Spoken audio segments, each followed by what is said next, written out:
Assalamualaikum warahmatullahi wabarakatuh. Selamat datang kembali.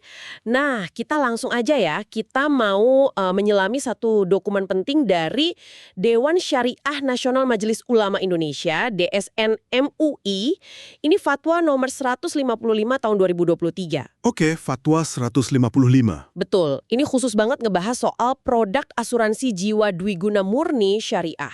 Mungkin Anda udah familiar ya sama asuransi dwiguna yang standar, yang cair kalau meninggal atau kalau masih hidup gitu di akhir kontrak. Iya, yang umum itu ya. Nah, yang ini beda.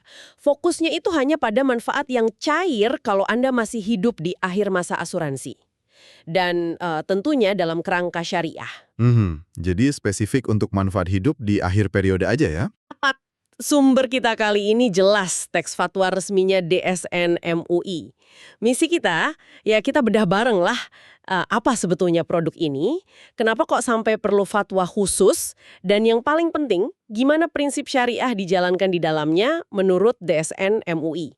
Kami tahu Anda ingin pemahaman yang cepat tapi juga mendalam soal produk ini, apalagi dari kacamata syariah. Mari kita mulai aja ya penelaahan ini. Yuk. Hal pertama nih yang langsung menarik perhatian saya, fatwa ini tuh lahir karena ada semacam lubang aturan gitu. Kalau produk asuransi jiwa syariah yang fokusnya ke santunan kematian kayak asuransi berjangka, itu panduannya udah ada kan? Udah ada, betul. Beberapa fatwa sebelumnya udah ngatur itu. Nah, tapi untuk produk yang unik ini, yang manfaat utamanya justru cair pas Anda masih hidup di akhir periode, ternyata belum ada pagar syariah yang jelas. Benar gitu ya kira-kira? Tepat sekali. Kebutuhan fatwa ini, ya itu, mencerminkan dinamika industri keuangan syariah kita yang terus berkembang. Begitu muncul inovasi produk kayak Pure Endowment, ini istilah kerennya ya. Haha, ya, Pure Endowment. Langsung kan, timbul pertanyaan, gimana mastiin ini sesuai syariah dari A sampai Z? Mulai dari akadnya, terus pengelolaan dananya, sampai nanti pembagian manfaatnya gimana? Nah, fatwa ini ibaratnya ngasih lampu hijau syariah sekaligus panduan teknisnya. Biar Anda sebagai nasabah juga merasa aman dan yakin. Ini krusial banget buat kepercayaan publik kan? Oke. Masuk akal banget. Mari kita lihat fondasinya deh. Di bagian menimbang fatwa ini, DSN MUI itu negesin lagi perbedaan tadi. Asuransi dwiguna biasa kan punya dua kemungkinan manfaat, meninggal atau hidup. Nah, yang manfaat meninggal itu udah diatur. Tapi yang manfaatnya cair hanya kalau peserta masih hidup di akhir masa perjanjian si dwiguna murni atau Pure Endowment ini. Nah, ini yang belum punya dhawabit. Ketentuan gitu ya, dan hudud atau batasan syariah yang spesifik. Inilah urgensinya. Betul. Ini nunjukin DSN MUI proaktif ya, merespons kebutuhan pasar dan industri, jadi memastikan ada panduan sebelum produknya meluas. Kan kalau tanpa panduan jelas, bisa jadi nanti ada praktek yang kurang pas gitu. Setuju. Sekarang kita coba tengok dasar hukumnya ya di bagian mengingat. Fatwa ini rujukannya banyak banget ayat Al-Quran dan hadis. Kita nggak akan bahas satu persatu ya, kelamaan nanti. Iya, bisa seharian. Tapi tema besarnya itu relevan banget. Ada penekanan kuat soal tolong-menolong dalam kebaikan. Itu Al-Maidah ayat 2. Terus perintah merencanakan masa depan Al-Hasyr ayat 18. Wah, ini pas banget ya sama esensi perencanaan keuangan lewat asuransi. Sangat pas. Prinsip tolong-menolong atau ta'awun ini nanti jadi roh dari konsep dana tanahud yang jadi inti produk ini. Terus perintah merencanakan hari esok di surat Al-Hasyr, itu jelas banget koneksinya sama tujuan endowment ya kan? Yaitu nyiapin dana buat kebutuhan masa depan selagi kita insya Allah masih hidup. Betul, selain itu ada juga ayat tentang kesadaran akan ketidakpastian hidup, itu di Luqman ayat 31, pentingnya transaksi yang adil dan saling ridho, An-Nisa 29, terus larangan riba dan halalnya jual beli, Al-Baqarah 275 sama Ali Imran 130, sama kewajiban memenuhi akad dan amanah, Al-Maidah 1 dan An-Nisa 58. Ini kayak pilar-pilar dasar transaksi syariah ya. Benar sekali, itu prinsip universal dalam muamalah syariah. Transaksi itu harus adil, transparan, nggak ada unsur eksploitasi atau riba, terus didasari kerelaan kedua belah pihak. Nah, pemenuhan akad dan amanah ini jadi kunci, terutama karena dalam asuransi kan nasabah percaya nitipin dananya buat dikelola jangka panjang. Semua ini membentuk kerangka biar produk dwiguna murni ini jalannya sesuai koridor syariah, gitu. Oke, Fatwa ini juga ngutip beberapa hadis nih yang gambarin semangat kolektivitas, saling bantu. Salah satu yang menarik itu kisah kaum Asy'ariyin yang diriwayatin Imam Muslim. Kalau mereka lagi kekurangan bekal pas perang atau di Madinah, mereka kumpulin tuh semua sisa makanan yang ada dalam satu wadah, terus dibagi rata. Luar biasa ya semangat kebersamaannya. Kisah itu kuat banget emang buat gambarin prinsip takaful, saling menanggung, dan ta'awun, tolong-menolong, secara praktis. Coba bayangin, sumber daya yang terbatas dikumpulin, dikelola bareng secara amanah, terus didistribusiin secara adil. Ini kan paralel langsung ya sama mekanisme dana tanahut dalam fatwa ini, di mana kontribusi dari banyak peserta dikumpulin jadi satu dana kolektif buat tujuan bersama. Tujuan bersamanya apa tuh? Yaitu, tadi, buat ngasih manfaat ke peserta yang masih hidup di akhir periode. Jadi semangat gotong royong inilah yang coba diinstitusionalisasikan lewat produk ini. Menarik. Selain dari Al-Quran dan hadis, fatwa ini juga nyebutin soal kaidah-kaidah fikih dan pendapat ulama. Nah ini bagian yang seringkali teknis tapi penting nih. Gimana fatwa ini dibangun dari sisi ini? Betul, ada beberapa kaidah fikih fundamental yang dikutip. Misalnya, kaidah yang populer itu, al-aslu fil mu'amalah al-ibahah, illa ayyadulla dalilun ala tahrimiha. Artinya, pada dasarnya, semua transaksi itu boleh, kecuali ada dalil yang ngelarang. Nah, ini ngasih ruang buat inovasi produk, selama nggak nabrak larangan kayak riba, goror, atau ketidakpastian yang berlebihan, maishir atau judi, dan kezoliman. Oke, jadi selama nggak ada larangan eksplisit, boleh gitu ya? Iya, tapi tentu ada batasannya. Ada juga kaidah buat ngindarin mudarat atau bahaya. Terus kaidah bahwa kebijakan pemimpin, dalam konteks ini DSM MUI sebagai pemimpin di bidang syariah ya, harus berorientasi pada kemaslahatan umum. Jadi fatwa ini bisa dilihat sebagai wujud kebijakan DSM MUI buat kemaslahatan umat dalam hal perencanaan keuangan. Fatwa ini juga ngerujuk ke standar internasional kayak AAOIV dan pendapat ulama klasik. Nah ini menarik nih. Standar AAOIV dikutip soal gorar.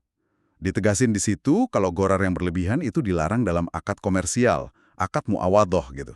Tapi bisa ditoleransi dalam akad sosial atau donasi, akad tabarruk. Oh gitu.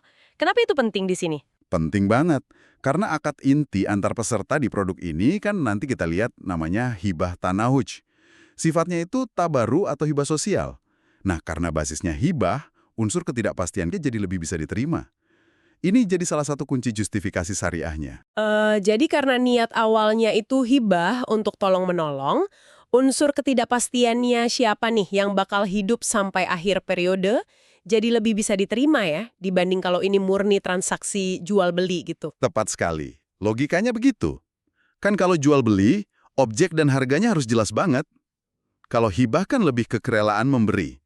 Selain itu ada kutipan dari Ibnu Qayyim lewat surat Umar bin Abdul Aziz tentang kepedulian sosial. Terus dari Ibnu Qudamah tentang bolehnya ngasih upah atau ujroh untuk perwakilan atau wakalah. Nah ini relevan banget buat posisi perusahaan asuransi sebagai pengelola kan? Betul. Perusahaan kan bertindak sebagai wakil ya? Iya. Terus ada lagi dari Imam Al-Jashash tentang bolehnya ngegabungin harta buat dikelola bersama. Kayak bekal musafir dalam kisah hadis tadi. Ini nguatin konsep pooling dana di dana tanahut. Jadi rujukannya komprehensif banget. Dari nas Quran hadis, kaidah fikih, sampai pendapat ulama dan standar internasional. Baik. Komplit ya dasarnya. Nah, setelah nimbang semua latar belakang dan dasar hukum tadi, DSN MUI akhirnya memutuskan. Apa nih inti keputusannya? Intinya sih jelas. Produk asuransi jiwa Dwi Guna Murni Syariah ini diperbolehkan, statusnya mubah. Tapi ada syaratnya. Syaratnya ya harus ngikutin semua ketentuan yang digariskan dalam fatwa ini. Jadi ini bukan lampu hijau tanpa syarat ya, tapi lampu hijau dengan rambu-rambu yang jelas. Oke, mari kita bedah rambu-rambunya. Di bagian ketentuan umum, ada beberapa definisi kunci nih yang perlu kita pahami bareng biar nggak salah kaprah. Ada peserta individu, yaitu Anda sebagai nasabah ya. Terus ada peserta kolektif. Ini maksudnya gimana ya? Bukan kumpulan orang fisik kan? Bukan kumpulan orang fisik. Lebih ke entitas konseptual gitu, yang mewadahi dana bersama dari semua peserta dalam skema ini. Jadi kayak wadahnya gitu deh. Lalu ada pengelola, yaitu perusahaan asuransinya, dan yang paling sentral, akad hibah tanahut dan dana tanahut. Bisa dijelasin dikit nggak hubungan antar istilah ini biar gampang dipahami? Nah, iya tuh. Gimana tuh hubungannya? Gampangnya gini, Anda sebagai peserta individu setuju buat ngasih sejumlah dana secara hibah. Dana hibah ini namanya kontribusi tanahut. Nah, hibah ini Anda kasih ke sebuah dana bersama yang dikelola buat kepentingan semua peserta dalam skema ini. Dana bersama inilah yang disebut dana tanahut. Dan wadah konseptualnya tadi itu, peserta kolektif. Akad pemberian hibah dari Anda ke dana bersama ini namanya akad hibah tanahut. Ini jantung sosial dari produk ini. Oke.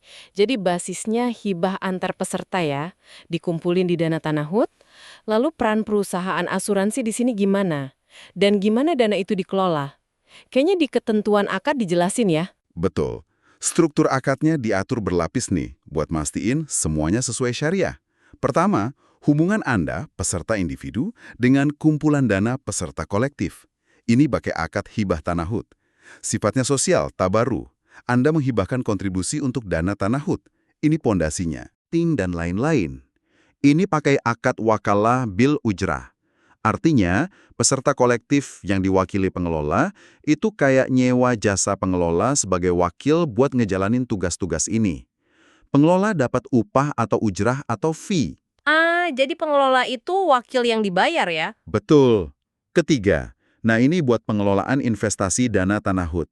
Di sini ada fleksibilitas. Bisa tetap pakai wakalah bil ujrah juga, jadi pengelola cuma dapat fee investasi aja, atau bisa pakai skema bagi hasil kayak mudharabah. Di sini, peserta kolektif jadi pemilik modal, sahibul mal, pengelola jadi pengelola investasi, mudarib, nanti keuntungannya dibagi sesuai nisbah yang disepakati. Oh, ada opsi bagi hasil juga ya? Ada. Atau bisa juga pakai mudharabah mushtarakah. Ini mirip mudharabah, tapi pengelola juga ikut nyetor modal investasinya. Jadi nanti bagi hasilnya memperhitungkan modal pengelola juga.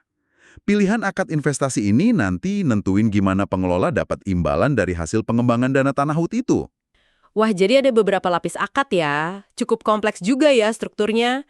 Tapi intinya dana peserta itu kekumpul di dana tanahut, terus dikelola sama perusahaan sebagai wakil atau manajer investasi.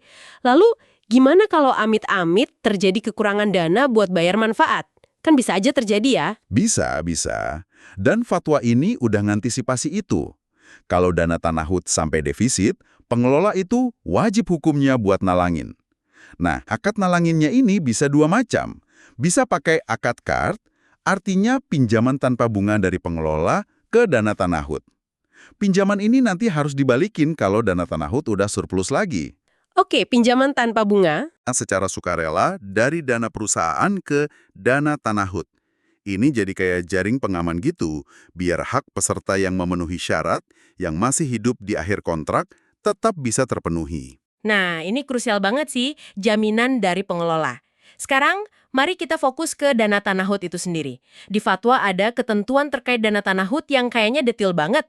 Apa poin-poin utamanya yang perlu Anda ketahui nih sebagai calon peserta? Ada beberapa poin fundamental soal dana tanahut ini. Penting banget buat dipahami. Pertama, sumber pembayaran manfaat. Ini yang paling penting dicatat. Manfaat pure endowment alias manfaat hidup di akhir kontrak itu sumbernya hanya dari dana tanahut. Fatwa secara tegas banget bilang bukan dari dana tabaru.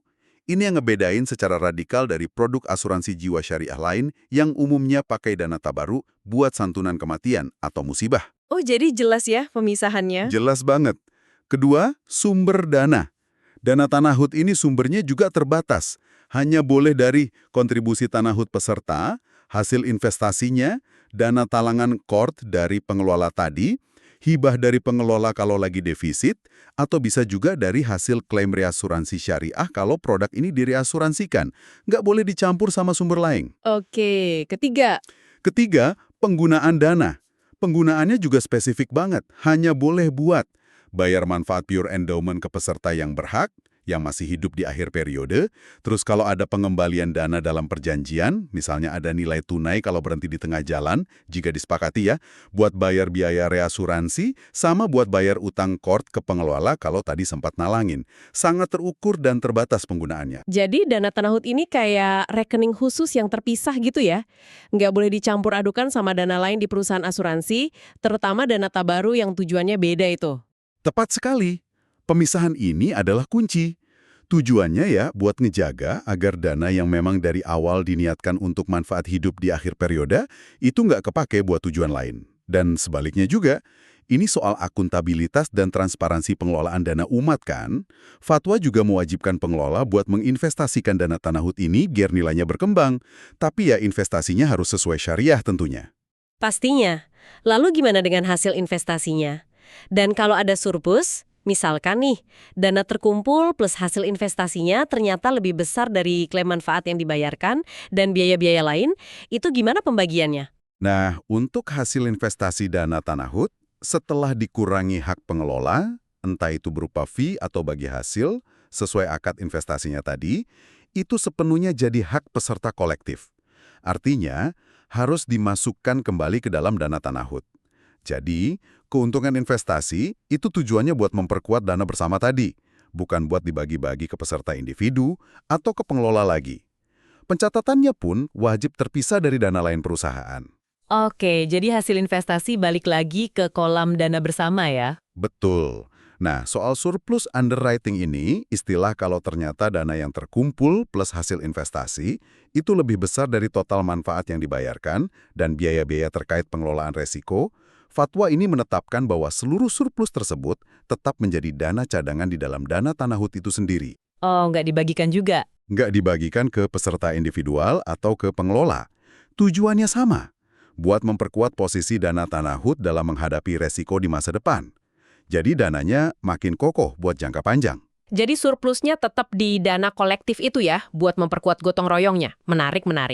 Terakhir nih, sebelum kita simpulkan, fatwa ini juga nyinggung soal penyelesaian sengketa. Gimana aturannya? Ya ini standar penyelesaian sengketa syariah sih.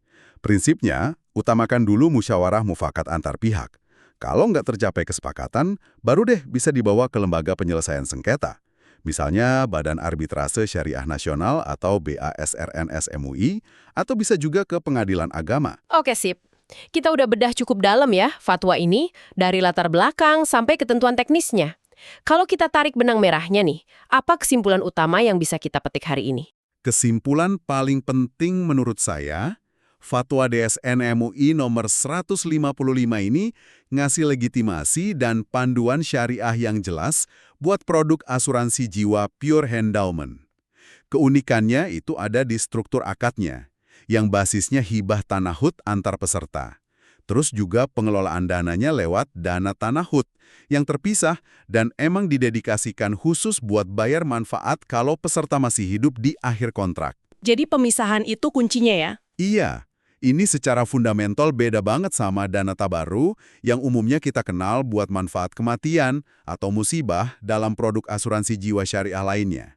Pemisahan dana dan akad inilah inovasi utamanya yang diatur fatwa ini. Ya, pemisahan dana tanahut dan dana tabaru ini kayaknya jadi highlight utama ya. Ini nunjukin gimana prinsip syariah bisa diterapkan secara fleksibel gitu ya, buat memenuhi kebutuhan perencanaan keuangan yang makin beragam sekarang ini. Betul sekali.